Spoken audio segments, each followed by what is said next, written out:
The first panel today is the 2018 Days of the Dead Hall of Famer, Mr. Bill Moseley.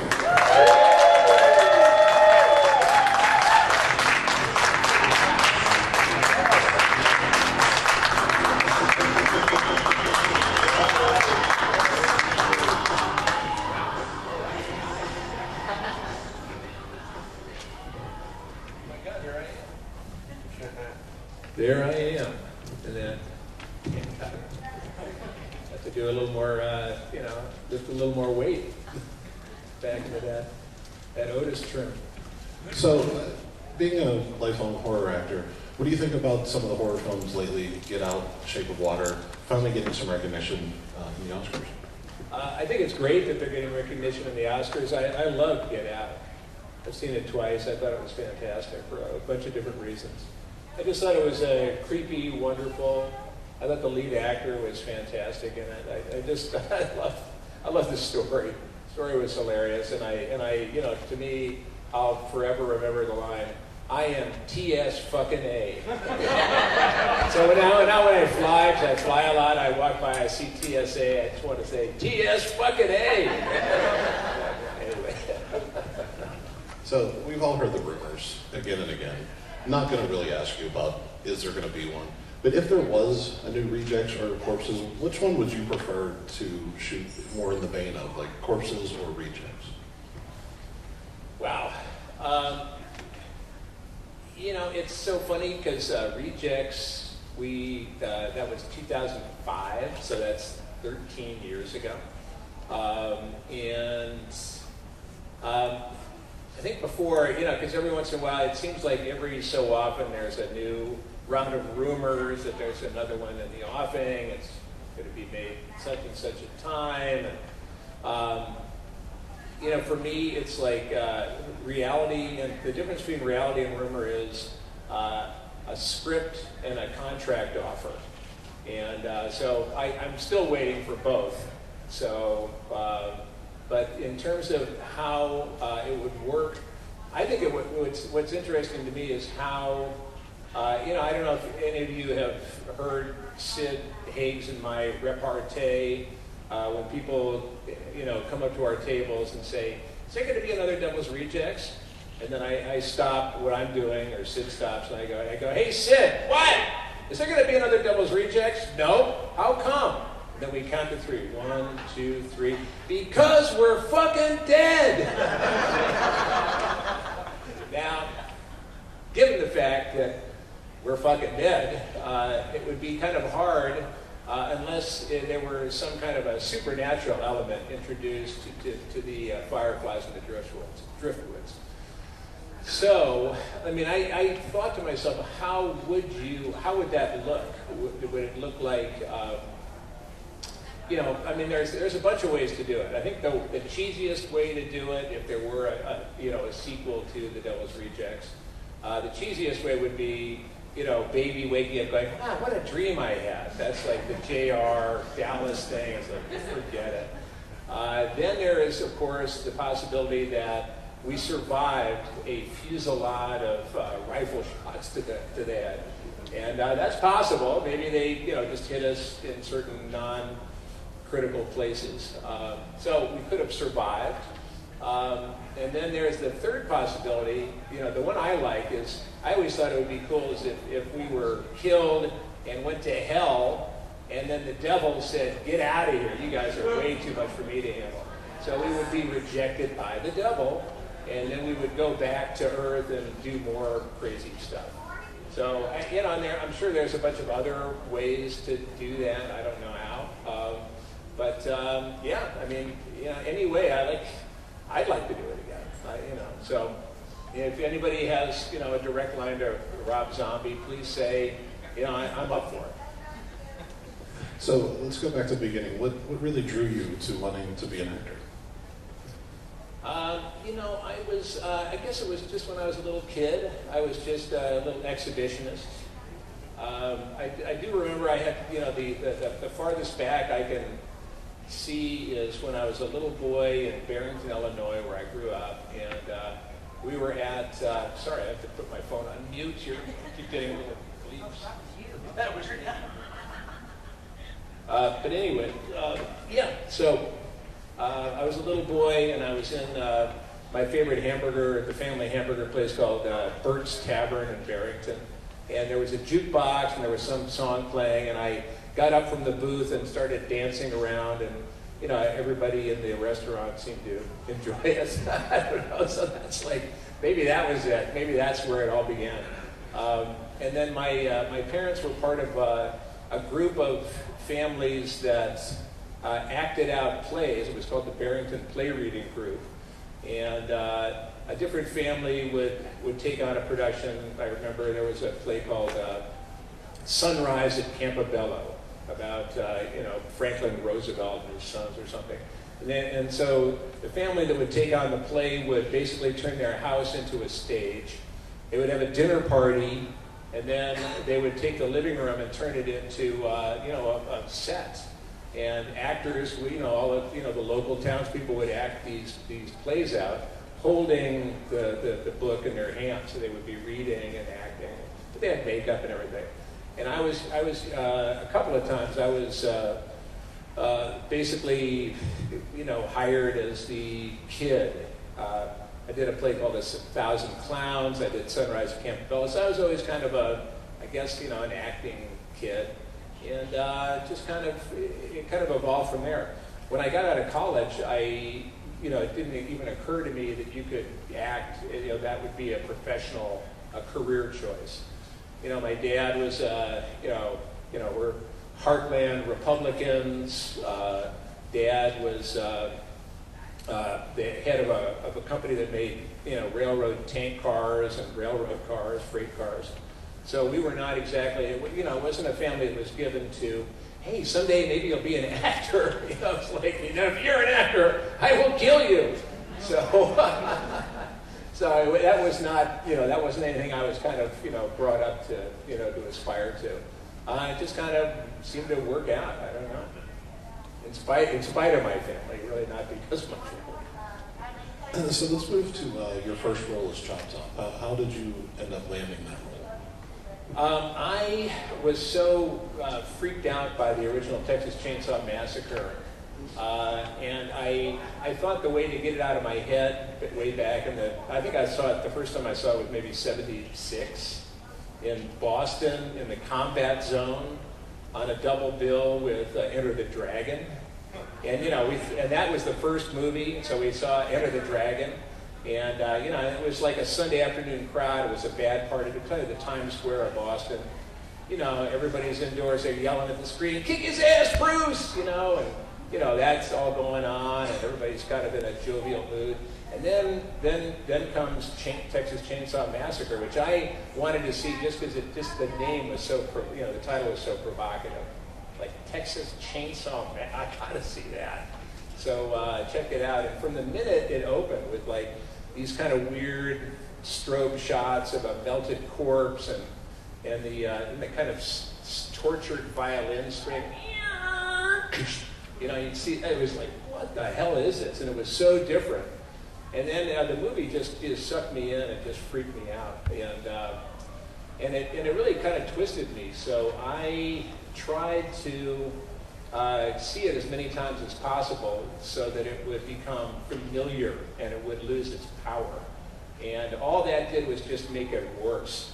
You know, I think I saw it, because this was before even videotape, you know, so I had to find it in different theaters. And every time I saw it, it just made it worse. And finally, I was working one summer, the summer of like '84 or something. I was working on a ranch in Wyoming, and I was working with a crazy kid. We were like just, you know, ranch hands, and this crazy kid is like maybe 16 years old, and he was into sugar. I think he later became a drug addict, but so that was an early indication.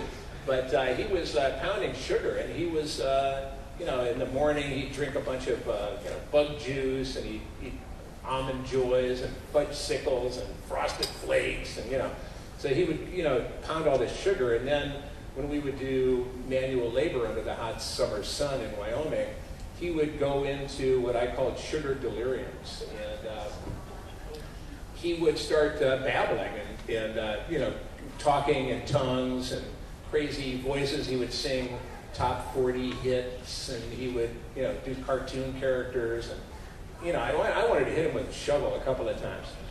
And so one day, we're working, we're digging a hole or something, and he's, going, Captain Crunch, just blabbing along. And all of a sudden he goes, Texas Chainsaw Manicure, and then back to Captain Crunch, Captain Crunch. And I heard that, and immediately I had a scenario in my head. I went back to the bunkhouse, it's a ranch, and I wrote about a 5-minute scenario. Lady goes to a beauty parlor, gets her hair done, sits under the dryer, and she'll have a manicure, and then all of a sudden you hear the chainsaw, and this little door opens, the silver door in the back of the shop, and out comes Leatherface with a smoking chainsaw, and he starts sawing her fingers. That was the vision I had. Maybe I was a future drug addict too.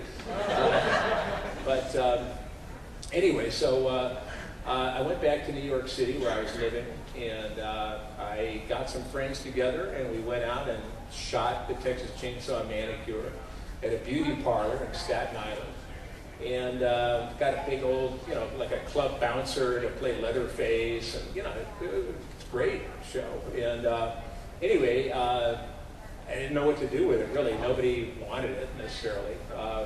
But I brought it with me. I brought a copy of it with me when I was working for a magazine. I was covering some kind of the making of the 2010 A Space Odyssey, the 2001 sequel. I was covering that for Omni magazine way back in the day. It was maybe 1980. Yeah, that was 84.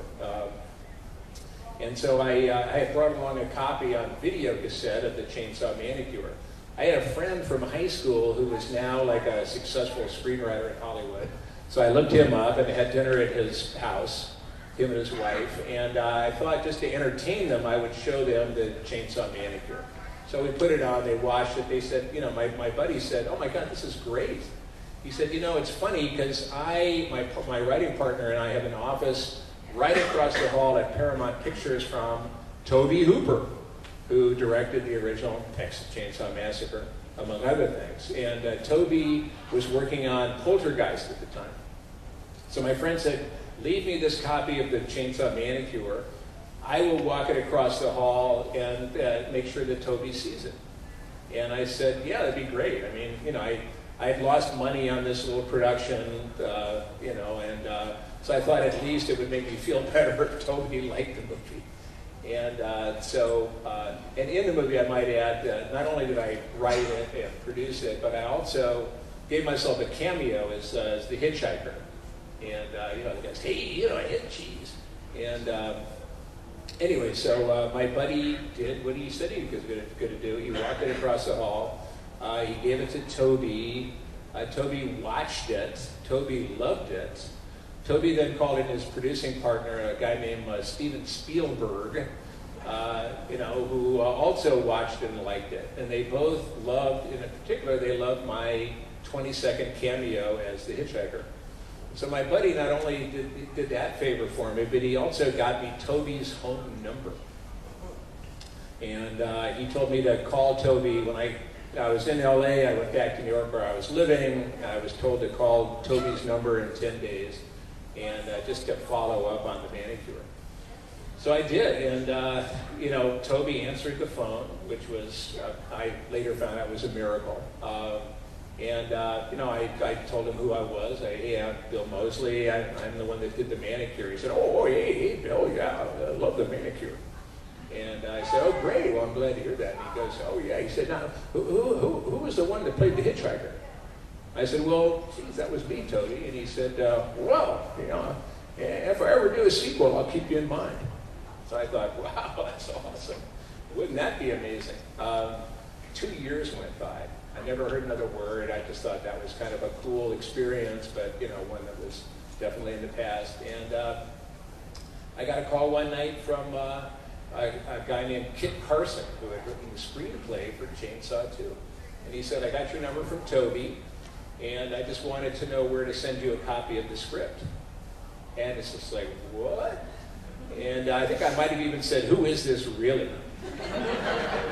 But I knew it was long distance. That was back when we had something called phones. And, you know, you could tell if it was long distance, there was like a little bit of a sizzle to it. You know, wow. So I knew it was long distance. So anyway, I gave this guy my address. This is before computers, so he actually had to send me the physical script in the mail. And I got the script, I read it, I thought, God, that's great. He said, you know, keep an eye on this character, Chop Top. So I thought, okay. So I did, and I thought, God, that's a big part. So I called him back and I said, you know, I love this screen. I think it's hilarious. And he was very happy to hear that. He said, really? You think it's funny? And I said, oh man, that's great. It's amazing. And he said, well, you'll be hearing from us. And the next call I got was from the Canon Films legal department saying, do you have an agent or do you want to negotiate your own contract? And I had met an agent, you know, I was a freelance writer in New York, but I had met an agent at a Christmas party, an agent that worked for William Morris. So I called her up and said, hey, would you negotiate a contract for me? And that was free money for her, so she said, sure. So she, you know, said, I gave them the number of Canon Films legal department. She called them, I guess, and called me back and said, well, she said, I have some good news and some bad news. And I said, well, what is it? She said, well, the good news is they want you to play this character, Chop Top. And I said, well, what's the bad news? She said, well, they're only gonna pay you scale. Now, at the time, as a freelance writer, I was making maybe $300 a week. That was probably my average income. So she said, they're only going to pay you scale. And I was thinking, geez, how much is that? She said, well, I don't know, I think it's like $1,600 a week. I went, oh, geez, that doesn't sound so bad after all. And she said, well, there's more bad news. I said, well, what's that? Well, you know, because there's a plate in your head and everything, they want you to shave your head for the role.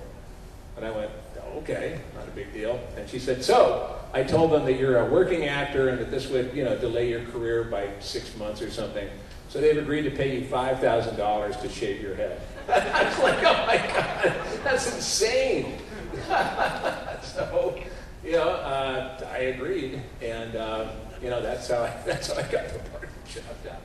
I had never met, by the way, I had never met Tobe Hooper. I never auditioned, I'd never met him. And I was down in Austin, Texas, where we shot it, working with Tom Savini, who was the special effects makeup master of Chainsaw 2, among other things. And it was so funny. Tom made me up as Chop Top. So I'm sitting in the makeup chair. I'm actually wearing the costume. I'm made up as Chop Top. And in walks Tobe Hooper. I've never met him before. And he walks in, he's got a box of, you know, Monte Cristo cigars, you know, that he gives to Tom Savini, you know, they're old pals. And Toby's got a cigar in one hand, and you know, he's also drinking a Dr. Pepper.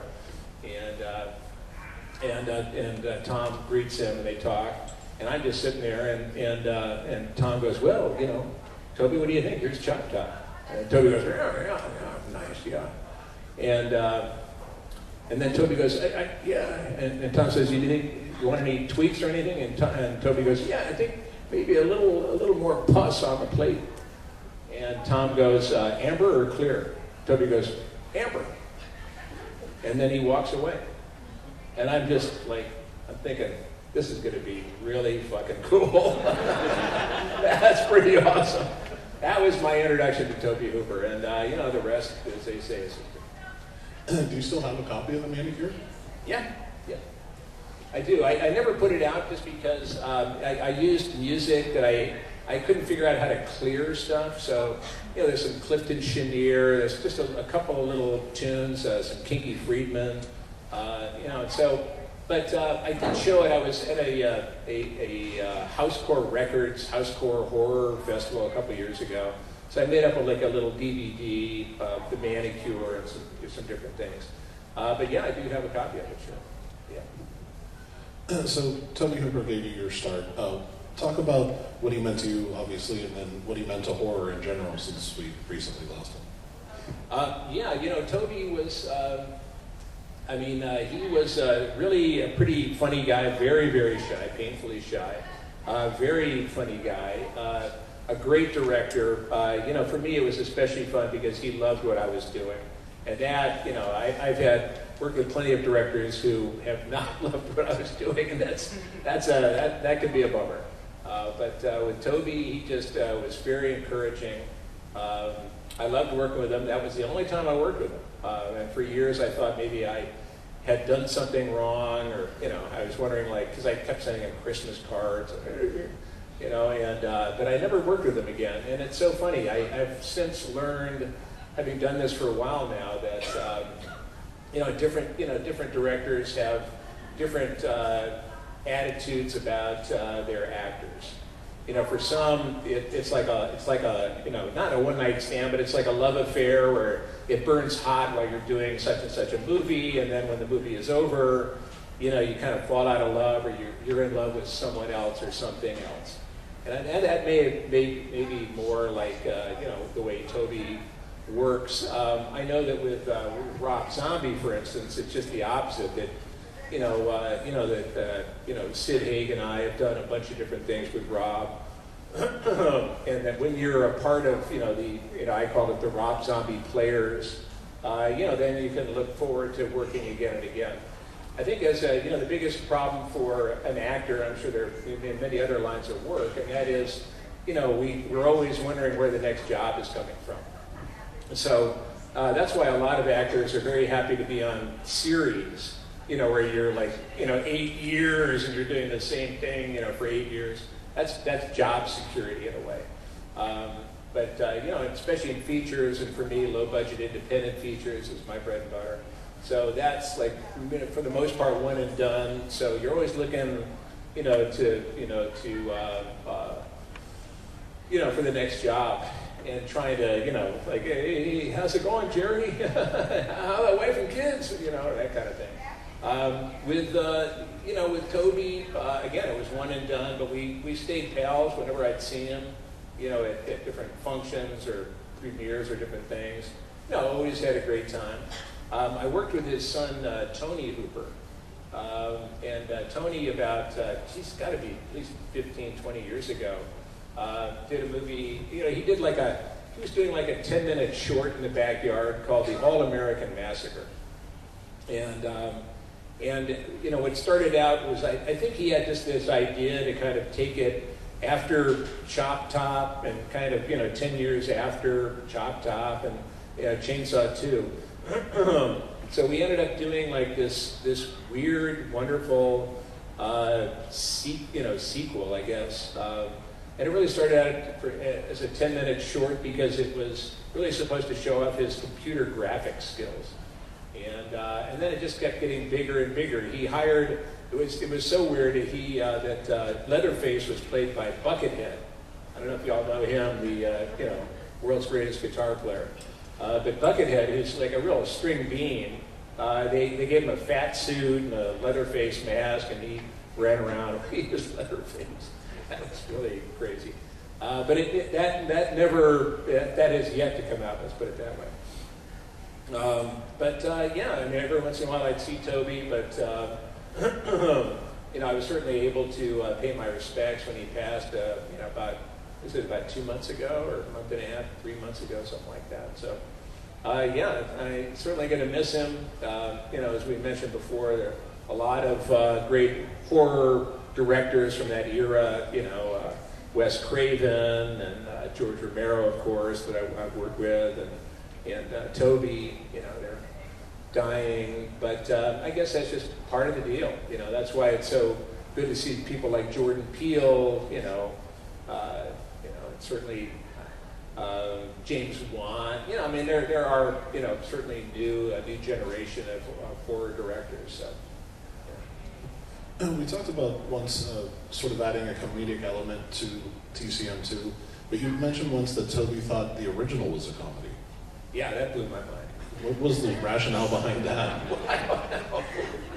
I don't know. Because he made it, so I guess he thought it was funny. I don't know. When he said that, he said, "Oh yeah, that was funny." And I was just thinking, "Oh my God, man, this guy is really like from a different planet." But I appreciated that. There's something. I guess there's something funny about. I think of the scene in the pickup truck when Jim Seadow's got the the poor girl in Marilyn Burns. He's got her in a burlap bag in the bottom of the truck, and he's like poking her with a stick and driving. And when a car comes by, it's all straight. And then as soon as the car goes past, he goes, he starts poking her with a stick. I guess that's funny, to me when I first saw it, that freaked me out. I was thinking, oh my God. But, if you look at it from that point of view, I guess it's kind of funny. So speaking of Savini and Romero, you were in the remake of Night of the Living Dead. Talk a little bit about that, and as a horror fan, were you kind of taken aback that they were doing this? No, I understood it because, the original Night of the Living Dead got away from George and, and his producers. There was some kind of, they wrote something wrong on the copyright application. So somehow, some way, Night of the Living Dead ended up becoming public domain. And when it should have, given George a revenue stream for years to come. But somehow it just got away from him. Excuse me. So he wanted to do a remake so that he would actually be able to control the movie and ownership of it. So that was cool. And then he wanted Tom Savini to direct it, which was great because Tom's a great director. And it was a great opportunity for him. And it was funny because having worked with Tom on Texas Chainsaw 2, we were pals, and so he sent me a copy of the script. I get in these manila envelopes of George's new version of Night of the Living Dead. And Tom, the letter said, read this script and pick any part. So I read the script, and being an actor, you think the bigger the part, the more weeks you're working, which means the more you're going to earn. So that's my artistic sentiment. And so I went ahead and read it, and I wanted to play Harry, the bad guy in the basement, who was played by Carl Hardman in the original, and then Tommy Tolles in the remake. And so I called Tom up. I said, the script is great, it's really cool. I like how Barbara's now like Sigourney Weaver in Alien. Now she's a kick-ass. And I said, so I want to play Harry in the basement. And Tom said, oh, pick any character, just make sure it's Johnny. I'm like, oh. So, that was 1 week's work. Well, it was better than nothing.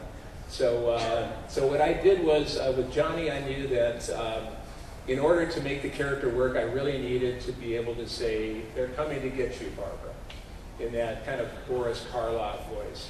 So I rented a movie called Die Monster Die, which is H.P. Lovecraft. That's old Boris Karloff and Nick Adams, who played the rebel on the old TV Western series. And so I just played Die Monster Die over and over again and kept practicing. And finally I came up with, they're coming to get you, Barbara. And so that worked. And then it was funny because we got to the set, and it was in Washington, Pennsylvania. I remember it was on Earth Day. And we're in the cemetery, and I'm teasing Barbara, the great Patty Tallman, and saying, they're coming to get you, Barbara. And then there was this long shot from between the car, and we were going to visit our mother's grave in the cemetery. And there's this long shot, and there was no dialogue for it. So I was kind of teasing her, so I just kept going, and I said, they're horny, Barbara. They've been dead a long time. And they liked that, so they kept that in. And then there was some other, guy in the graveyard, and I went, look, there's one of them now. He's getting closer, dangerously close. And she was freaking out, and I just had a lot of fun doing it. I love working with Tom.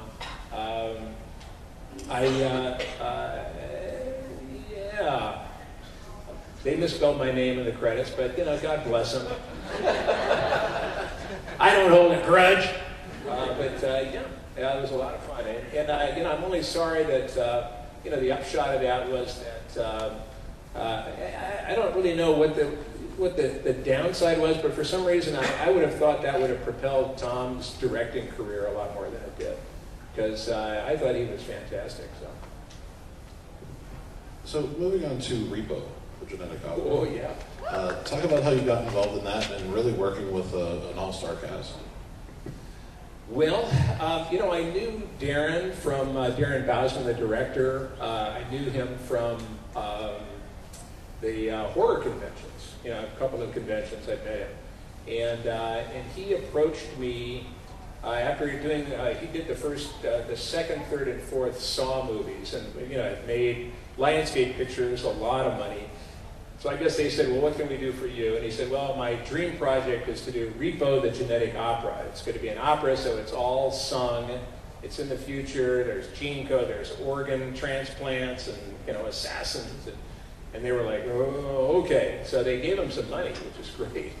And Darren was looking to cast a movie. And Darren, I remember seeing him, and he called me up or talked to me. I think he and Terrence Zdunich, the creator of Repo, invited me to lunch poolside at the Roosevelt Hotel in Hollywood, very old Hollywood.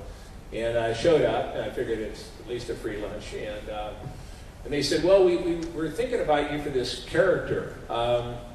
We know you can kill, but can you sing? And I said, well, geez, guys, I'd given you these some CDs that I'd done with Buckethead, the corn bugs.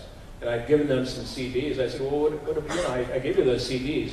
And Darren said, yeah, but can you sing? It's like, okay.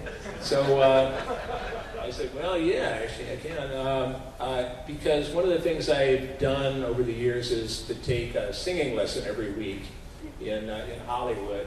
Because as an actor, you're always using your voice, and a singing lesson is kind of like gym for the voice. And plus, I like to sing old Beatles songs at the piano, so that's great. And I don't play the piano, so I need somebody. I need my singing teacher. So anyway, they gave me a song to prepare. They wanted me to audition with a song. I think it was Night Surgeon.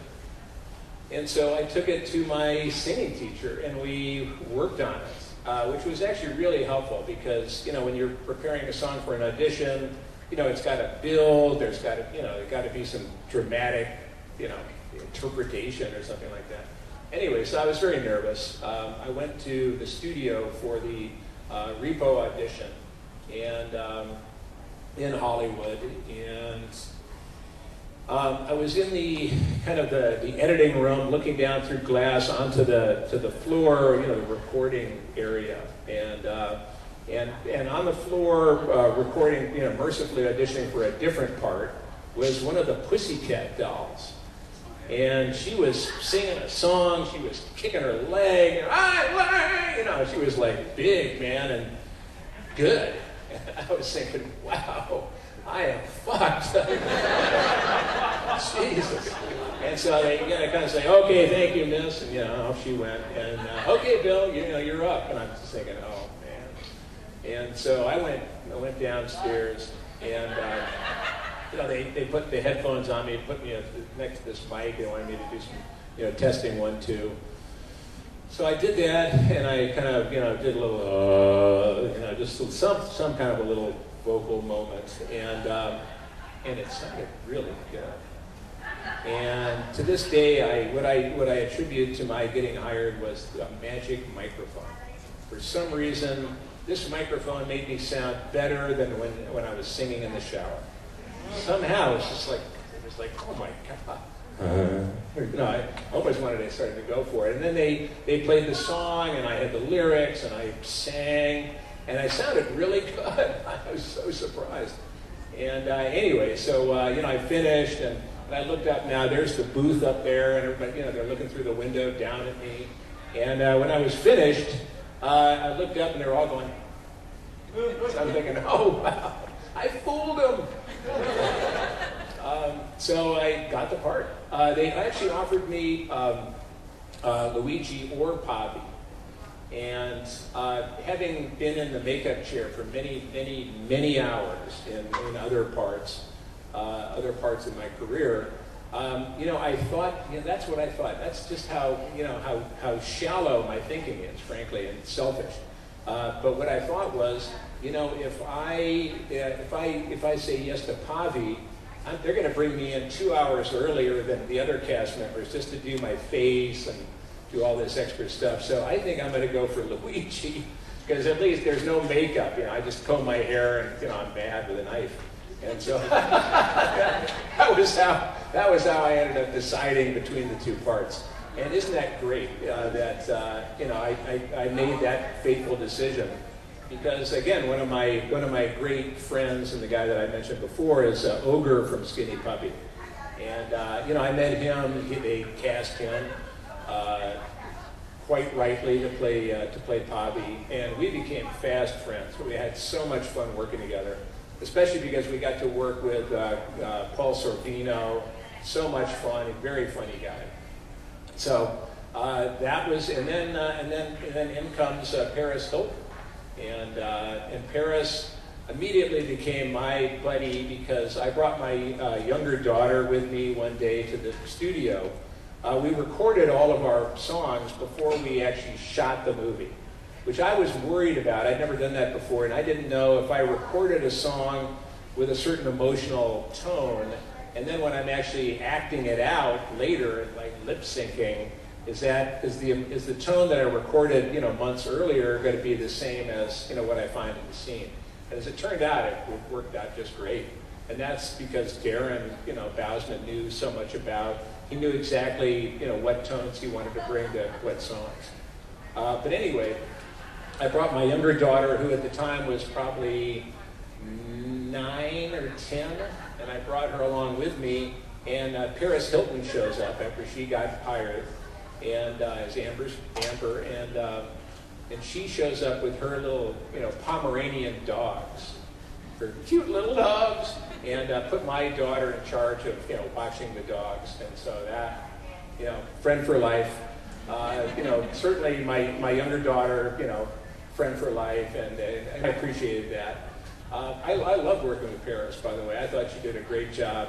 I think it's kind of, and it's a little parenthetical note that when Repo came out, a lot of the critics really panned it. And I think almost sight unseen, I think really on the basis, that's my theory, that they saw that Paris Hilton was in the cast, and so it was like, that gotta suck. I thought Paris did a great job. I don't know if there are any Repo fans, but yes, all right. Paris did great. She was a real trooper. I thought she was fantastic. So I'll be a Paris fan until, I draw my last breath. It was a great experience. We actually shot the movie up in Toronto, and it was a wonderful time. I mean, Sarah Brightman is amazing. Just everybody, Anthony was amazing, Anthony Head. There was just a really amazing cast. Everybody was very eclectic. Everybody got along really well. Alexa Vega, everybody. So I just had a ball. A little piece of trivia for you. Do you know who was originally supposed to play Anthony's character? I think so. I had the pleasure of interviewing Darren last year here, and it was actually Patrick Swayze. Patrick, right? He actually recorded Yeah. all of the music, and they were set to sign the contract at the Roosevelt Hotel, I believe. There it is, that Roosevelt. And Patrick actually got a phone call and had to leave, and that's when he found out he was diagnosed with cancer, so they couldn't do that. So, little trivia for you guys if you didn't Patrick know. Swayze. So moving on to Otis, I never asked you about this scene, but the scene with the 3 cheerleaders in the house, Yeah. I thought was just creepy and crazy. How did you get it? Well, I guess we'll backtrack a little bit. That you said you didn't find Otis until you went back into the Run Rabbit Run scene. Right. But I think you really nailed that scene with the 3 cheerleaders. Talk about filming that and really how you got in the headspace to get that crazy, because it's essentially just ramblings, but so well done. Well, I didn't really think about the scene from a psychological point of view. I was just trying to memorize those crazy lines. I still don't know what I was saying. I think, born from something stock and crustaceans on my brain. I don't know what the hell they were.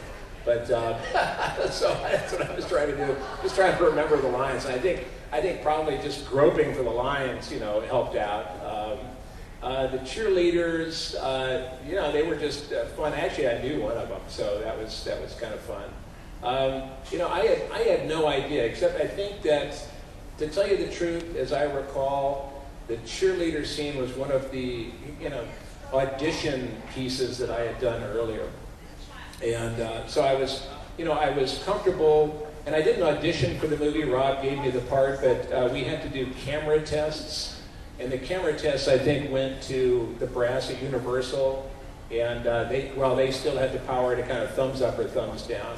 So I was doing a camera test, and there was a circling. I remember the camera was circling, and I remember they kept wrapping, the electrical cord around my legs. So I was like trying not to fall over and trying to stay into what they were doing. So I was already comfortable with just the mechanics of the scene. And then again, the crazy rants. I'm no stranger to crazy rants. As I say, I still don't know what I said. But I did memorize it somehow. So I think that's really it. Beyond that, I didn't really have any kind of, deep inner connection to it necessarily. I think it's just, the fear of getting fired.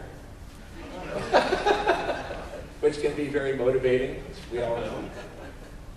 So when you were filming the scene where you shot Walter's character in the head, how long did Rob say to hold it? Or was it just fluid, or did he have an idea of how long he wanted to sort of drag that scene out? Yeah, I didn't really, when we were doing the scene, it didn't really seem like, it certainly wasn't, shooting it wasn't as dramatic as how it showed up in the movie. I do remember we were out on location, where we were, doing the bonfire scene and the burial scene, and we were out in the country somewhere. And Rob invited me and Sherry, his wife, to come to the trailer and to see that scene. The Walton Goggins, the long, painfully, like 30 seconds of silence, and then finally, bang, where Walton falls over. But as it turns out, so he showed us that scene, which was freshly edited, and it looked fantastic. And then he let us know that Universal, the whole movie, they'd gone over the whole movie, and that was the scene they wanted to cut out, because they felt that it glorified violence against the police. This was right around 9/11. Remember, this is 2001 was 9/11, and there were Columbine, so there was kind of extra sensitivity, but they wanted to cut that scene out. And of course, for my money, and certainly for Rob's money, that was the emotional heart of the movie. That was the dramatic heart of the movie. That 30 seconds of like, oh my God, when's this gonna finally? When's you to shoot him? And so that I can add to it. When I shot the thing itself, it didn't really, I didn't think of it as any more controversial than anything else we were doing. By the way, the House of a Thousand Corpses, I don't know if you all have ever been on, to Universal Burbank in California. There's a tour, you get on a tram and you go around through, the back lot and see famous locations. There's the Psycho house on the hill and a bunch of different houses that have been in different movies. It was so funny because, as it turned out, the House of a Thousand Corpses, the same house, was in a Dolly Parton movie called, what was it? Best Little Whorehouse in Texas. And the House of a Thousand Corpses was actually the chicken ranch, in Best Little Whorehouse in Texas. And what was funny was that as we would shoot this movie, I remember one day kind of staggering out. I'm wearing Mr. Willis's skin and face. I'm covered with blood, his arms, flaps, and covered with blood, and I stagger out of the house, and just as one of the trams is going by, filled with tourists, with pictures, and this, the guide is going, and on your left is the Rob Zombie House of a Thousand Corpses, and I'm out there just covered with blood, wearing someone else's skin, and waving. One of those happy moments. So we're running out of time. I wanted to ask one final question. A lot of actors that I talk to say that it's just words on a page. They're just there to do their job. But That's TV. one scene from Rejects that really got me was obviously the hotel scene. That had to be a little difficult to shoot, even though it was, just a movie. What were your thoughts on working with Priscilla Barnes and shooting that scene? Well, I was scared to death, to tell you the truth. In fact, when I first came across that scene in the script, like months earlier, before we even started production, I was terrified of that scene for some reason. And I remember trying to cop out. What I did was I let my girlfriend read the script. And I figured if she said, if you do that, I will never talk to you, then I could say, oh, sorry guys, I can't be doing that scene. I was literally, so frightened of it that I was willing to walk away.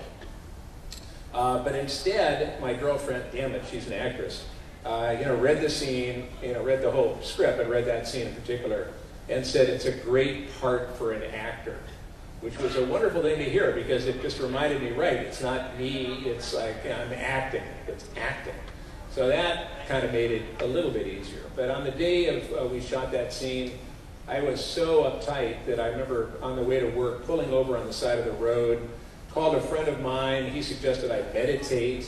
So I sat there and I was like meditating, and all I could see was a lake in Wisconsin, a swimming raft, and lying on it and looking through the slats and seeing in the water, seeing a bunch of shadows of large bass. That was my meditation. I don't know what that means, but anyway, so I came to the set. That whole scene worked so well, really because of Priscilla Barnes. Wow, what a trooper. And anyway, so what I realized was right when we were about to do that scene, what's interesting about it is that it's not a dramatic charge. We're waiting around for Captain Spaulding. We've been in this stinky little motel room for like 3 hours. Where is fucking Captain Spaulding? And so I'm operating. Otis says, okay, take it off, honey. And she's like, what? And, and it's really, I'm operating out of boredom. A lot of times in horror movies, you're lying in wait, you jump out, and you already have this kind of energy, this coiled spring. But for Otis, it's just like, okay, take it off, honey. What? And it kind of builds, and so that was weird. Fortunately, Priscilla was very game, and what I realized was that sometimes you just have to go for it. It's not something that particular action or activity is not my normal, my normal deal. Although I've borrowed a few things, but anyway. Just kidding. But anyway, so you just have to go for it sometimes. Sometimes, especially in horror movies, where someone's getting their leg sawed off. You're the actor. It's a rubber leg, and the chainsaw doesn't have any teeth. It looks scary to the audience because you're going, oh my god. But for us doing it, it's like okay. But sometimes there are scenes where there really is no artifice. I mean, me and Priscilla, that was what you see is what you get. So. For me, and I'm sure Priscilla has her own perspective, but, it's just kind of go for it. Sometimes you just have to jump, take that leap of faith. And the first time we did that take, it was so powerful, and it really got me in the gut. I mean, and then, so it was cut, so I stepped off the set. Some of the women that were watching the monitors and Little Video Village were visibly upset by the scene. I saw Rob there. I said, "Oh man, I feel bad." And Rob really gave me a great direction, and that was, he could have gone, "Oh, you poor thing," that wouldn't have worked. He could have gone, "Suck it up." My dad was a Marine. Suck it up. That wouldn't have worked. But what he said was, "Art is not safe," and it was like. Because I don't know if I'd ever thought that art was safe, but it told me that we're doing something dangerous, that this isn't just a stupid sequel, we're going for something powerful, and it's not safe, and so, all these feelings are legitimate and understandable. And so I went, that really helped me out. And I went in and we had to do that scene about 20 more times. Because there's always, her perspective, mine, this camera, there's a camera up there, there's another camera down there. So you got to keep doing it. And each time we did it, it was a different feeling, it was a different kind of experience. And at the end of the day, Priscilla told me that, she said this was like the most fun I've ever had acting.